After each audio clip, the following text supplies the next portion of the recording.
Esther Esther புஸ்தகம் 4ஆம் அதிகாரம் 16 வசனத்தில் எஸ்தர் ஒரு ரிஸ்கான ஒரு தீர்மானம் எடுக்கிறாள்.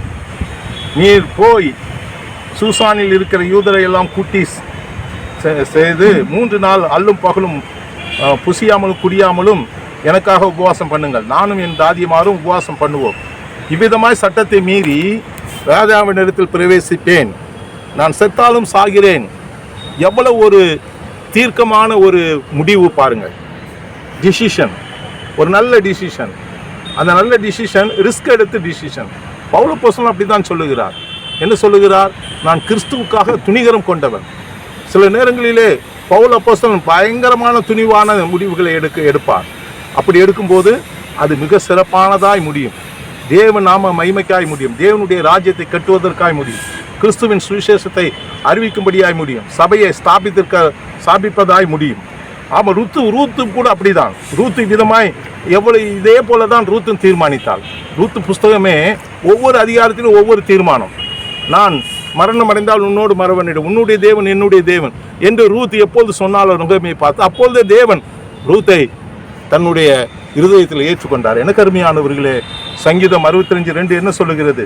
ஜபத்தை கேட்கிறவர் உங்கள் ஜபத்தை கேட்பார்.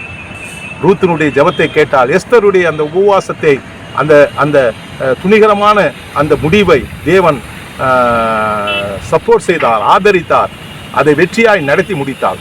ஒரு அரசியல் பின்னணியாய் அது தெரிந்தாலும் எஸ்தர் புஸ்தகம் ஜபத்திற்கும் உபவாசத்திற்கும் அதிக முக்கியத்துவம் கொடுத்து அவள் ராஜாவின் இடத்துல பிரவேசிக்கிறாள். பாருங்கள், உபவாசத்தோடு பிரவேசிக்கிறாள். உபவாசிக்க வேண்டும். அந்த பிசாசு பிடித்த தகப்பன் இடத்துல அந்த பிசாசு பிடித்த தகப்பன் இயேசுவிடத்தில் சொல்லுகிறார், உங்கள் சீஷர்கள் அவர்களை விரட்ட முடியாமல் போயிற்று, ஆனால் நீரோ விரட்டி விட்டீர். சீஷர்கள் கேட்கிறார்கள், எங்களால் ஏன் முடியவில்லை? அதற்கு அவர் என்ன சொல்லுகிறார்?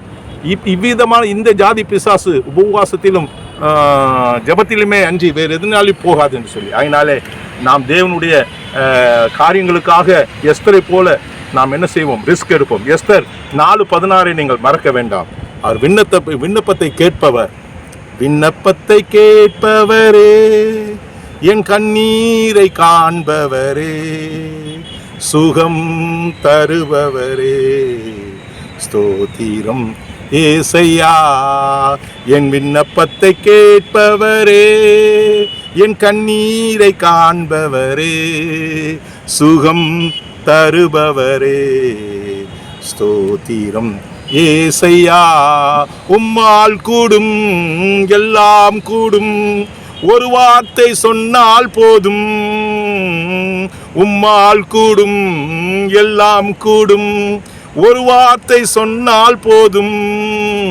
ஐயா, ஒரு வார்த்தை சொன்னால் போதும். ஐயா, ஒரு வார்த்தை சொன்னால் போதும். எங்கள் விண்ணப்பத்தை கேட்பவரே, என் கண்ணீரை காண்பவரே, சுகம் தருபவரே, ஸ்தோத்திரம் ஏசையா.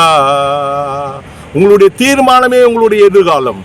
எஸ்தருடைய தீர்மானத்தினால் யூத ஜனங்கள் ரட்சிக்கப்பட்டார்கள். யூத ஜனங்கள் அந்த ஒரு பெரிய விடுதலையை உணர்ந்தார்கள், கனத்தையும் மகிமையும் அடைந்தார்கள்.